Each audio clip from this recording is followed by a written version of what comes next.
Welcome to Daily Wisdom, Walking the Path with the Buddha, a podcast shared by David Roylance. This podcast is dedicated to guiding you to completely eliminate the discontent mind and the suffering it causes by attaining enlightenment. Learn and practice the teachings of Gotama Buddha that will guide you to fully attain a peaceful, calm, serene, and content mind with joy. To support this podcast, visit patreon.com/supportbuddha or visit buddhadailywisdom.com, where you will discover a full range of courses, retreats, and online learning resources to assist you on the path to enlightenment. Now, here's our teacher to share more.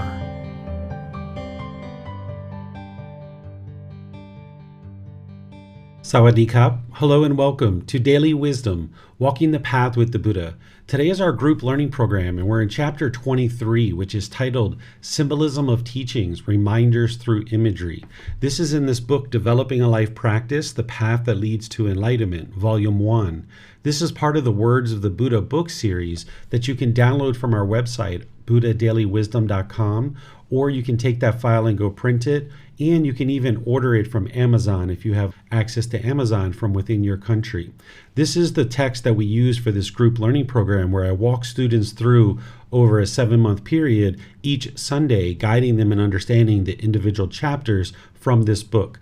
And then on Wednesdays, we do meditation together, where I'm teaching people how to practice meditation. And all of the teachings over the 7-month period are laying a really solid foundation for you for the path to enlightenment through the teachings of the Buddha. Today, we're in chapter 23, which is coming towards the end of this program. And this chapter about symbolism of the teachings, reminders through imagery, will help you to understand the various symbols and imagery that you'll see in artwork and architecture and various things related to the teachings of the Buddha. Because during the Buddha's lifetime, they didn't write any of the teachings down. All his teachings were oral. The language that the Buddha spoke most likely didn't even have a script, and it wasn't able to be written down because the technology for writing things down was in China, but it wasn't in the region of the world that the Buddha lived in. So his teachings were all oral. And once you've learned the teachings with the Buddha, he then used these symbols to be able to remind people of his teachings and what he shared during his actual discourses. So these images or symbols that you will see in artwork, in temples, and all these different places, it's to remind people of the teachings once they've already learned the teachings with the Buddha in a discourse or in a discussion. He would have shared the teachings, and then these symbols are going to then help his students to remember what he actually taught. So now that I've been teaching for about 6.5 months this group learning program and helping students to learn what the teachings are, this is an ideal time to then help you understand the symbolism of the teachings, reminders through imagery, so that then you'll be able to connect the teachings that you've been learning in this program with the actual images and symbols that you'll see in various artwork and temples and all these other things. So I'd like to welcome you to this class and to our program. If you're joining for the first time, we're going to be restarting this program from the very beginning on August 13th. And if you've been joining regularly, you might decide to retake the program if you'd like. That it starts back over on the 13th, and we're going to go all the way back through the entire program. That'll be the 7th time that I've taught it, because we're ending up our 6th time here. So these symbols that I mentioned that were used during the lifetime of the Buddha, they're in all different types of temples and artwork all throughout the world. And one of the things that they do here in Thailand, now that they've created this vast network of temples all over the country, is when you travel for a holiday or vacation as a domestic travel, or even tourists coming here, they will go into the various temples and try to decipher a bit of what the artists and the architects and people that were designing the buildings and constructing the buildings and stuff like this. There's certain symbols that they were placing in these buildings and in this artwork over the last 500 to 1,000 years, which is when most of the temples were built here in Thailand. There's been various craftspeople who have been constructing these buildings. And when you go around to the various temples all throughout the various regions of Thailand, if you know the teachings of the Buddha and you know the symbolism, you can go into these temples and kind of decipher what it is that these artists and craftspeople were trying to represent in their artwork and in the architecture and so forth. So it can be really enjoyable to understand the symbolism. I'm going to be sharing with you some of the more common symbols and imagery that you're going to see in temples and temple construction and artwork and things like that. But with what you already know about the teachings, and as you learn more about the teachings, you might actually be able to uncover things in these temples that I'm not going to necessarily teach you about today. And that's one of the joys of going to the various temples, is trying to decipher what the artists and craftspeople were sharing. It's almost like a scavenger hunt going around from temple to temple. So as we talk today and I share the various symbols with you, I've got those in chapter 23 in the book that you can read what I wrote there, but today I'm going to talk you through that. You can almost imagine as if we're on a tour and I'm touring you around a temple, because a lot of the pictures that I'm using are actually pictures from tours that I've led here in Thailand, where I've taken students around to various temples to be able to help them understand the symbolism through actually visiting an actual temple. But here in the book, I put it into the book and I put it into the group learning program because it's an ideal time for you to start understanding this type of content. So as we go, you're welcome to ask any and all questions that you like. You can put that into Facebook, YouTube, or Zoom, and I'll see the comments there. Or if you're in Zoom, you can electronically raise your hand and ask any questions or follow-up questions that you have related to these various symbols. So I'm going to be using visual aids here. So if you're listening to this on the podcast, which is pure audio, you're going to need a version of this book, whether you download it or you have a printed version, to then be able to see the images that I'm talking about. Because in YouTube and Facebook and the other places that we live stream to, I'm live streaming video, but in the podcast, it's pure audio. So you're going to need to reference these particular images, which are in the book in chapter 23, volume 1. So this first image that I'll share with you guys is the one in the center. I refer to this as the Na. Other people have other ways that they refer to it as. What it represents is it represents your journey in life and over multiple lives and actually getting to enlightenment itself. So this image starts at the very bottom in the center of that little curlicue. And essentially what this is representing is kind of the start of your lives way back, when you've had your very first life. Over these countless lives, you've been in this constant cycle. We all have been in this constant cycle of rebirth. And that's that circular motion that you see there towards the bottom of that image. And you can see that the line is quite broad and quite thick, quite dark, because when you're in that cycle of rebirth and not truly on the path to enlightenment, life is very dark. It can be quite miserable when you don't understand what's causing your discontentedness and how to eliminate it. So it's representing those continuous rebirths. And then eventually you start getting on the path, and you notice that now after you make a couple circles, you kind of get on this path, and the path is narrowing. That line is narrowing smaller and smaller because you're starting to narrow in on the teachings a bit. But as you're walking forward on your journey to enlightenment, it's not just a complete progression, in a linear sense all the way up. You're going to be taking some steps forward, but then you're going to be taking a couple steps back. That's where the line is kind of turning to the right and going down, but then it loops back up, right? Because you're kind of going forward and then you have some missteps. You make some mistakes. You maybe learned right speech, but you have difficulties practicing right speech with everybody that you're coming in contact with. So you're learning the teachings and you're starting to practice them, but you have mistakes and you have missteps. So you kind of walk backwards a little bit, but then you move up. And now you're walking up again and you have some more missteps and you kind of circle down and around, but then you're going up again. So as you notice, as you're making these continuous progress, that not only are you moving upward, but you're moving in more and more narrow. You're narrowing in on the teachings of the Buddha until you get all the way to the top, having made all types of missteps. You get all the way to the top, and now it's a straight line. It's a really narrow line at the top, because that's where you really focus in on the teachings of the Buddha. You know them really well. You've got deep wisdom, and you're practicing them very closely, and you ultimately get to enlightenment. You will see this image on artwork and statues of the Buddha, where it's looking to represent the enlightened mental state. Oftentimes artists will put this at the third eye, which is between the two eyes on the forehead. You can sometimes see statues with it there. You can see bags and different books and things like this that'll have this. Some people even choose to get a tattoo of this. Not that I necessarily recommend that, but some people choose to get a tattoo of this to remind them of their journey to enlightenment, because it reminds you that you're in the cycle of rebirth, that you're going to be taking steps forward, but you're also going to have missteps. You're also going to have mistakes as well. And that's part of the journey that you're learning through those mistakes. So this is called the Na. It represents enlightenment. Now, because there's not just one permanent symbol that represents this, there's other symbols as well. You can see the ones on the left and right that I'm sharing here, where these are other representations from other artists. The one in the middle is the most common. That's the one you're going to see most commonly. But as I was getting this image off the internet, I saw these others as well, which only makes sense because different people are going to represent it different ways. And you can kind of see how messy those lines are, which can kind of help you and remind you that, yeah, getting to enlightenment does kind of get a little bit messy sometimes because you really struggle and have difficulties along the path.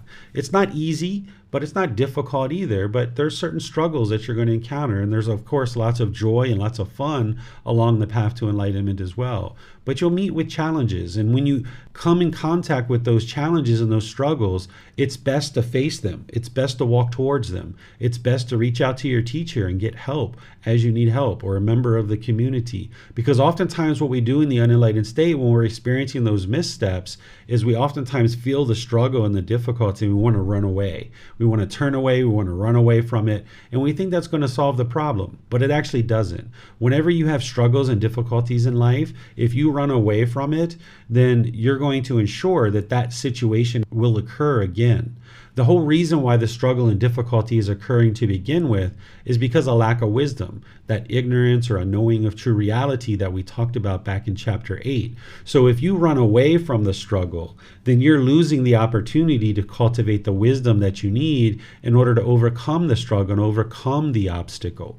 But by turning around and walking towards the struggle and cultivating whatever amount of wisdom you can, that's why you reach out to your teacher or a member of the community to be able to help you to get help with whatever struggles and difficulties you're experiencing, then you can cultivate the wisdom so that you can overcome that obstacle. Maybe next time you encounter that same obstacle, maybe there's still some more wisdom that you need to cultivate to overcome it. But each time you face this particular struggle or difficulty, if you use it as an opportunity to cultivate wisdom, eventually you'll cultivate all the wisdom that you need to overcome that struggle, and then it won't happen anymore. But if you run away from your struggles or difficulties, or what the Buddha described as shrinking back from the struggle, if you shrink back from the struggle and allow the mind to get complacent, you're going to just ensure that that struggle is encountered again. So what I advise students to do is to turn around and walk towards the struggle. And that's where you see the line narrowing. It's narrowing, it's coming in closer and closer. And actually the thickness of the line gets more and more narrow as well, because that's where you're cultivating the wisdom. Instead of just going down, down, down, down, down when you make a mistake or you have a misstep, use that to propel you forward and come out the other side and now make your progress upwards. So you can see through these lines that, yeah, enlightenment gets a little bit messy sometimes, and that's par for the course. But that's why you have help from a teacher, you have resources, you have the members of the community to be able to reach out and get help for your challenges that you're facing so that you can cultivate the wisdom and overcome the challenge. So let me see if you guys have any questions on this one. I'm going to pause and take questions at each individual one because each of these are fairly different. So you might have questions on each individual one. You can put those into Facebook, YouTube, or Zoom, or you can raise your hand in Zoom and ask any questions or follow-up questions directly. See, I'm just going to see what questions we might have on the various platforms. All right, I'm not seeing any questions here on any of our platforms. So let's go forward with the next symbol that we can be talking about and I can help you learn about. This one is a Dhamma wheel. We refer to it as the Dhamma wheel because the word Dhamma in Pali translates to teaching. So this would really translate to teachings wheel, which doesn't really sound kind of normal. So most people just refer to it as a Dhamma wheel. Well, what this is representing is a few different things. Is the circle itself is representing the cycle of rebirth. That's reminding you that you're in the cycle of rebirth. If you're in the unenlightened state, then you're going to continue to experience this rebirth over and over. But then those individual spokes, if you count those spokes, there's 8 individual spokes. And if you've been studying, you probably know what that means, is that's the symbolism for the Eightfold Path. Because the Eightfold Path is the escape, the way to get out of the unenlightened mental state and get out of the cycle of rebirth. So the 12 o'clock position is for right view. And then as you move around, it goes from right view to right intention. Right speech is the 3 o'clock. Then you have right action. Right livelihood is 6 o'clock. You have right effort. Right mindfulness is 9 o'clock. And then right concentration is the last one. So this circle is reminding you of the cycle of rebirth. And then the individual spokes are reminding you that the Eightfold Path is the way to escape this. So during the lifetime of the Buddha, if somebody would be in a discussion with him or a discourse and learn the Eightfold Path, then they saw this symbol somewhere during their day, it would remind them of the teachings that they already learned. So it would help to commit it to memory.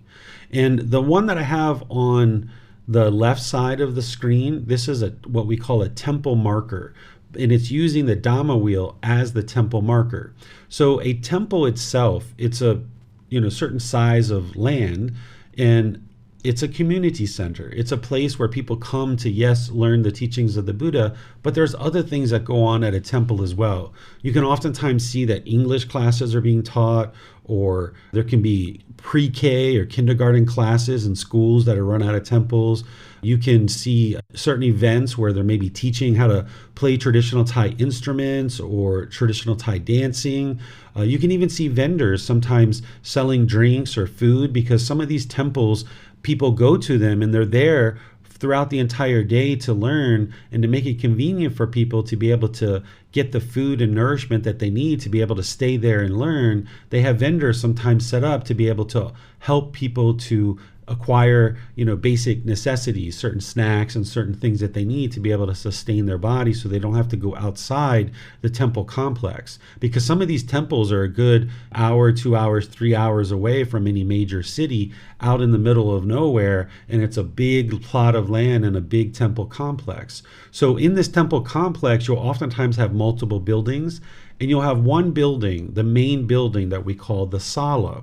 And the main sala has these temple markers around the main sala to mark out where the main building is. And they have 8 of them around the outside, and they're in all different directions of the compass. So you've got north, south, east, west, and then you've got northwest, northeast, southeast, and southwest. Before they build the actual building, they drop these big balls down into the ground as a way to kind of mark out the territory of the land. And they have 8 around the outside, and then they have 1 in the middle of where the building is actually being built. They'll have a ball in the middle, but they won't have an actual marker, because it's going to be right in the middle of the floor where people are going to be sitting and learning the teachings. So this main building we call the sala. This is where any kind of talks are typically being done. The main Buddha images, if there's statues or things like this at the temple, they'll be in that particular building, and you'll see it because it'll be the most decorative building on the entire complex of the temple complex. And the Thais have created essentially this network of temples all over their country, which is essentially like a national resource. It's a mental health network is essentially what it is. And it's been self-funded over the last 800 to 1200 years. They've been creating these temples, and people donated land, people donated money, people donated to provide the energy or effort, the construction materials. The construction people might have actually donated their time, but eventually they got to the point where they had enough resources to build this particular temple. And they have over 40,000 temples throughout Thailand. And now, no matter where you are in Thailand, you can go into one of these temples, and there'll be people there that you could get access to that would be able to help you to learn learn about the teachings of the Buddha. So if you're having trouble with your relationships, your life partner, your children, your parents, maybe your boss, your coworkers, maybe you're having career choices that you're looking to make, maybe you're struggling with the death of a family member, you can go into any of these temples and there's somebody there that will be able to help you. So in the Western culture, where we might pay money to go to a psychiatrist or a therapist, here in Thailand, they have those things, but they're very few and far between. Mostly what they have is they have these temples all over the landscape, and pretty much every village throughout Thailand has a temple, and you can just go into the temple and find somebody and get help. And over time, as you visit certain temples, you might meet somebody that you really connect with as a teacher. They get to know you a bit, and you might start seeking that person's advice regularly. No matter where you are in the world, you might kind of reach out to that same person because they know a bit about your life and your life story, and they've got all the backstory, so you don't have to repeat all of that with somebody new. So it's almost like a therapist, like a psychiatrist, but we're not prescribing medicines. We're understanding the challenges that you're facing and then sharing with you the teachings of the Buddha to help you. So this mental health network is all over the entire country as a national resource that is self-funded through donations. So now when Thai people travel around the country, they will go into these temples, look at the artwork, they will kind of investigate how the temple's set up, and they will get really intrigued by the various artwork and architecture, and they usually leave a little bit of a donation to help them pay for water or electricity or maintenance and upkeep of the temple. And various temples will have certain people that will come and visit, and it helps to provide this mental health network all over the country. And this is starting to be replicated in other countries. I know in North America, there's over 100 temples. And as of about 50 years ago, there was 0. The very first temple was built in America in 1973. And that was only about 50 years ago.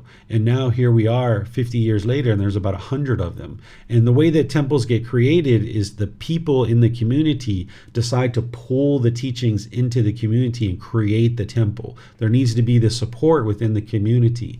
And if you understand what a temple is offering the local community, which is this mental health support and a community center to be able to host various events, then oftentimes there's communities that are interested in creating a temple. And you'll see various artwork in this marker marking out the main building. Behind me here, you see a couple of statues of the Buddha, and you see the Dhamma wheel behind the head of the statue. This is very common that you will see this Dhamma wheel placed behind the head of a statue of the Buddha, either in a painting or as an actual statue like you see here, because it's said that a Dhamma wheel is on the head of a Buddha, and that when a Buddha awakens to enlightenment, they turn this Dhamma wheel. It's not an actual physical thing that's on the head of a Buddha. It's kind of a figurative thing, that where the top of the head and the back of the skull come together, there's a flat spot on the back of the head of a Buddha. And when they awaken to enlightenment, they will reach up and turn this Dhamma wheel counterclockwise. And this is signifying that civilization is taking a big step forward, or all of humanity is entering this new era.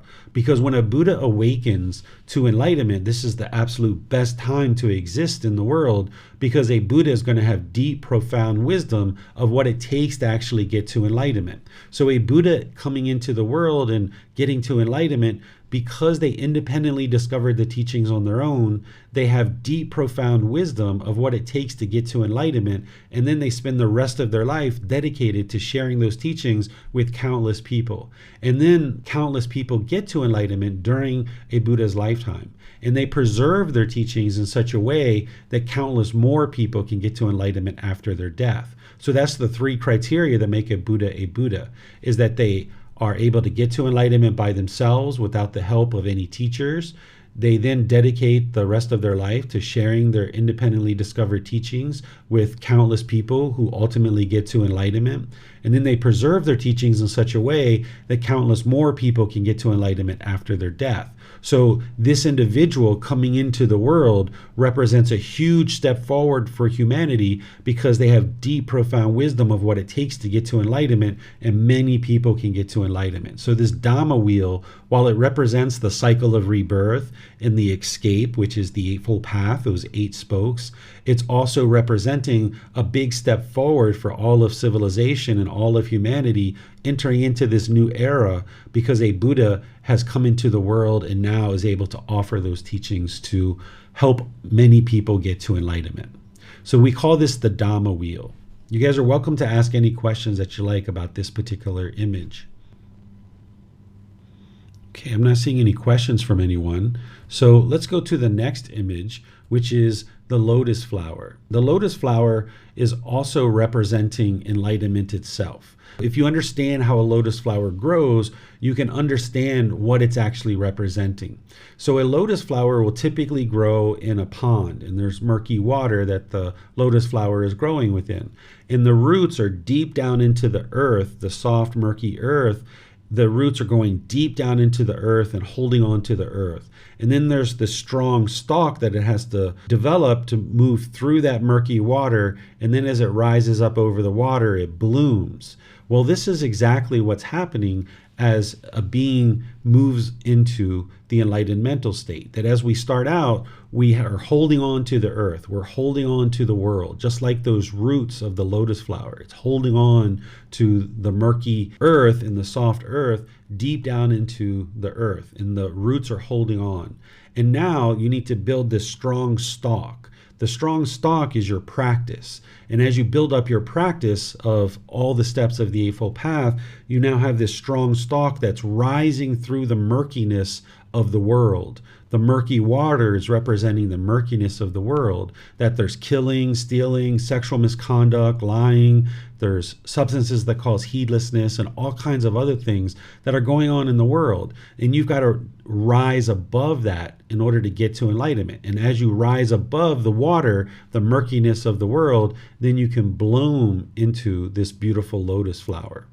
The closed lotus flower is representing your potential to get to enlightenment. So an open bloom lotus flower is representing one who's attained enlightenment, where a closed lotus flower is reminding people that you have the potential to get to enlightenment. So oftentimes you will see statues of the Buddha or artwork of the Buddha. They will have a big, large bloomed lotus flower on the ground, or wherever he's sitting, and then he's sitting on top of that big bloomed lotus flower representing enlightenment itself. So you can see this all over the Buddhist world, where you'll see lotus flowers, and it's representing this rising above the murkiness of the world and blooming into the enlightened mental state. But it's important to note here that as you move into this enlightened mental state, you're not viewing it as if you are above the world, because that would be conceit. You're not thinking of it like people are below you and you're above them. It's just an analogy to help you understand what you need to do is you need to rise above the murkiness of the world. But by the time you get to enlightenment, you should be viewing all beings equally. You shouldn't be viewing yourself as being above people or below people. Even if other people are choosing to do that, other people are going to maybe choose to look at you as either below them or above them, but you shouldn't allow your mind to do that. So in order to get to enlightenment, you'll need to eliminate conceit, which is the arrogance and pride, the measuring and comparing, putting yourself above people or below people. So wherever you see your mind doing that, you should cut that off and let it go. And keep in mind this imagery of rising above the murkiness of the world, but don't allow that to allow your mind to think that you are above the world. You're not above other people. You're equal to everybody around you, but you understand the analogy that it's helping you to understand to rise above this killing and stealing, sexual misconduct, lying, substances that cause heedlessness, and all the other things that are murky in the world and that are tainted and polluted in the world. So let me see if you guys have any questions on this particular image. Let's see. I'm not seeing any questions from anyone. So let's move on to the next image. I will help you guys understand this one, which is essentially a combination of some that you've already seen. You might be able to figure out what this is. In fact, I have never seen this before. When I was downloading images for this particular chapter, I ran across this one and I was like, oh, sweet. This is a great example of how you can take things that you already learn and already know, and you can then apply it to this. So you can probably figure out what this is representing. It's representing enlightenment itself. You've got the Na in there with the circle and the moving up and down and backwards, and then you've got a lotus flower at the top. So this is what you do when you go to temples or you see artwork, is you look at it based on what you know about the teachings of the Buddha, and you try to figure out, what is this symbol representing, or what is this artwork representing? Because the artist has something in mind that they're trying to elicit some type of teaching. And here you can see that there's the combination of the Na and the lotus flower, which both of those represent enlightenment. And then you would know that, okay, this symbol from this artist, even though you've never met the artist and you don't even know necessarily where this came from, because I don't know, other than that it was on the internet, I know that the artist was representing enlightenment. So that's what you can do as you go into various temples and you see various artwork that are much more elaborate than this simple image here, but just to give you an idea of what the potential is. So then we're going to talk about this particular story of this creature that is oftentimes placed at the foot of stairs prior to going into a temple. So these are some of the tours that I took students on and some of the temples that I went to, and we snapped these pictures, and you'll see these big serpent kings, or some people refer to them as Nagas, or the Naga king. And they're usually located at the base of stairs. This one particular temple that you're seeing on the right with me and a bunch of people, this has probably 300 or 400 stairs going up to a mountain, and the temple sits way up on top of the mountain. And these Nagas are on both sides of the stairs, sitting there to remind you of a story that's in the original source teachings of the Pali Canon. Now, I'm going to tell you this story and I'll share it with you, but understand that I'm not sure whether this story is 100% accurate or not, because sometimes with historical texts like this, people embellish them. But nonetheless, if I tell you this story, there's certain teachings that are embedded in it. And that's another reason why sometimes people tell these various stories, because it embeds certain lessons that you need to learn in terms of the path to enlightenment. So let me tell you the story first, keeping in mind that I'm not sure whether it's true or false. And then I'll help you to extrapolate the lessons that you need in order to help you to get to enlightenment. And this statue will remind you of this story if you ever visit temples and you see this particular Naga king, or you see artwork with the Naga king. So the story is that during the lifetime of the Buddha, there was a certain serpent, this king of the serpents, who was very close to being reborn into the human realm. They were in the animal realm as a serpent, but they were very close to being reborn into the human realm.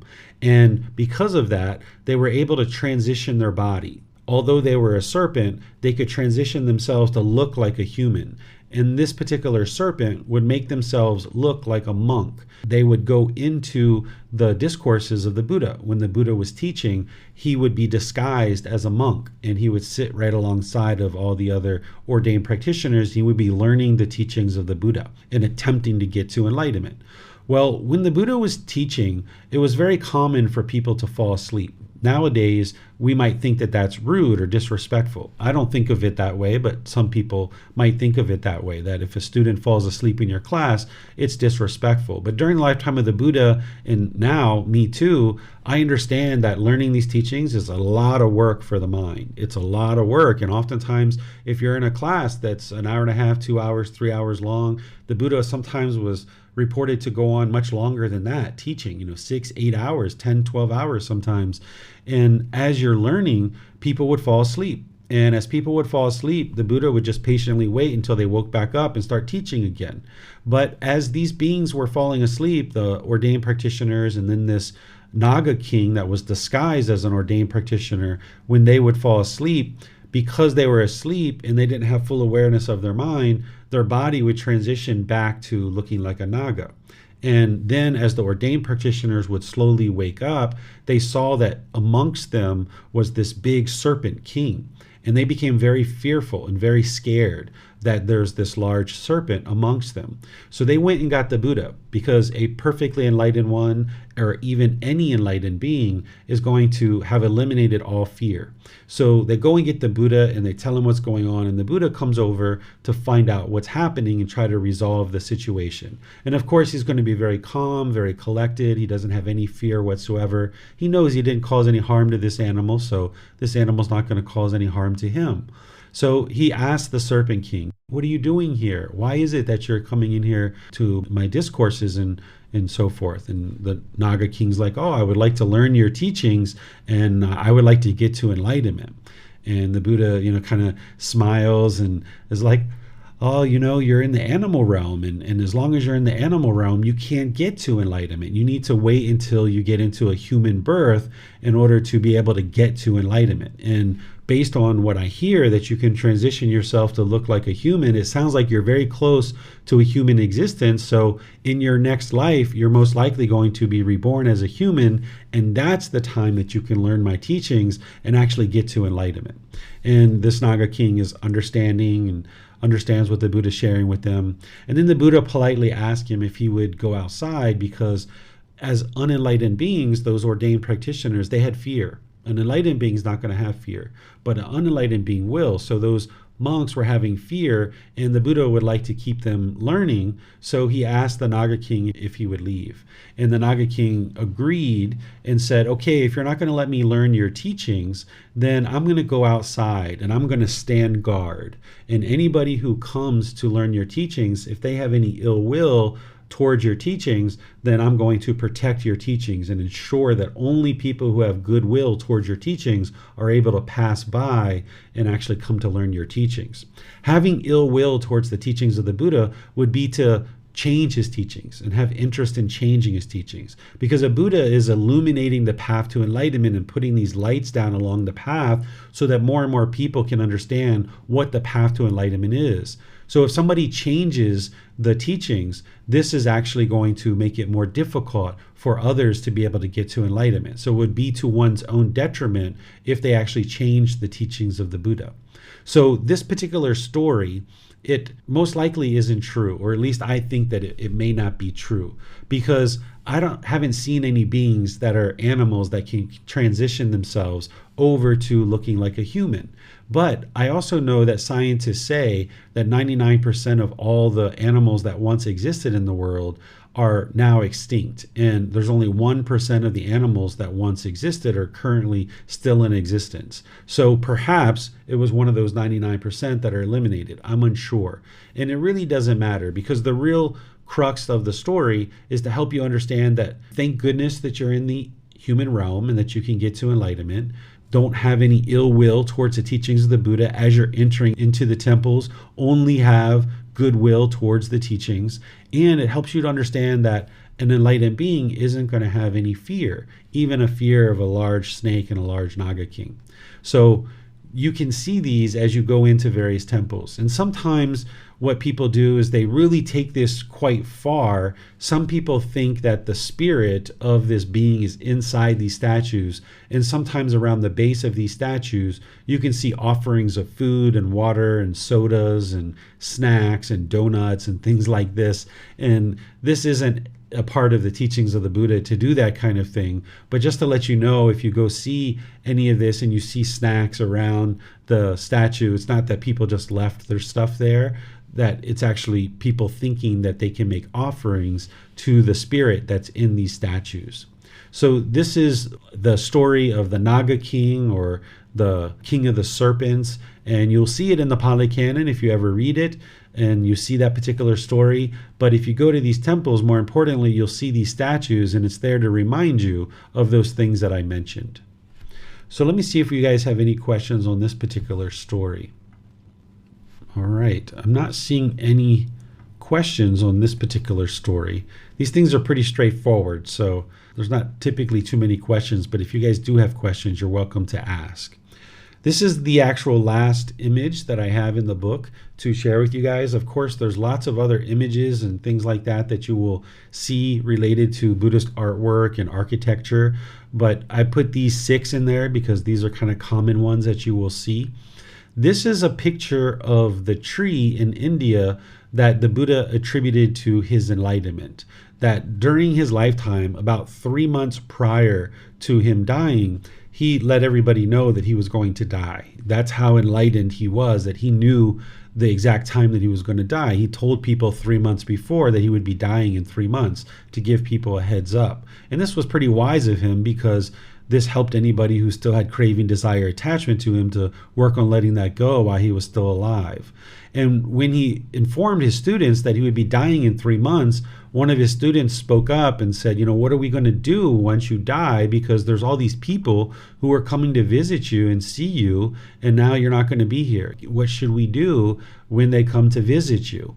And the Buddha says, you can have them visit these 4 sites: the location where I was born, the location where I attained enlightenment, the location where I gave my first discourse, my first teaching, and the location where I die. These 4 locations can arise dedication in one's mind. So the location of the Buddha's birth is in modern-day Nepal. Back then, those lines and those countries of Nepal and India weren't established yet, but we know that the Buddha was born in Nepal, what we call Nepal today. And then this tree, the location of his first discourse, and his death are all in what we refer to as Northeast India. So it's not that the Buddha actually attained enlightenment at this tree. It's that the Buddha attributed his attainment of enlightenment being this tree so that people would have a place to designate where he actually attained enlightenment, because he attained enlightenment over a 6-year journey. And in reality, he really attained enlightenment over countless lives. But it was really that 6-year journey that he was really dedicated to getting to enlightenment. He actually attained enlightenment during that 6-year journey. And after he attained enlightenment, he came to this tree and he contemplated for 7 weeks of whether he should go back to the palace and live life as a member of the royal family, or whether he should share his teachings. And it took him 7 weeks to try to decide what he should do. And the reason why he was contemplating this is because his teachings were so radically different than anything that was being taught at the time. At the time, people were being taught to hang themselves upside down from trees, to lay on beds of nails, to pierce their body with metal implements, to starve themselves. There was also Hinduism that was practiced at the time, where people were convinced that in order to get a better life, they had to go to a Brahmin priest and pay that priest. And then that priest would perform prayers and rites and rituals and ceremonies for them. And they would go home and their life would get better based on the work that the priest was doing. Well, the Buddha saw all of these things during his life, and he knew these things were happening, but he knew that they didn't lead to enlightenment, and it was his teachings that would lead people to enlightenment. So for 7 weeks, he wasn't quite sure whether the world was really ready for his teachings or not, and whether they would be welcomed and well received. So it took him 7 weeks to decide whether or not he was actually going to share his teachings or not. And of course, we know the answer, that he did share the teachings, because that's why we're actually understanding his teachings now, 2,500 years later.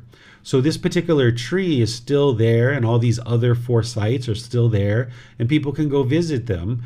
And this particular leaf is from that tree. That the shape of this leaf is oftentimes used in artwork and temple construction in various places in order to remind you of enlightenment, in the Buddha's enlightenment and his attainment of enlightenment.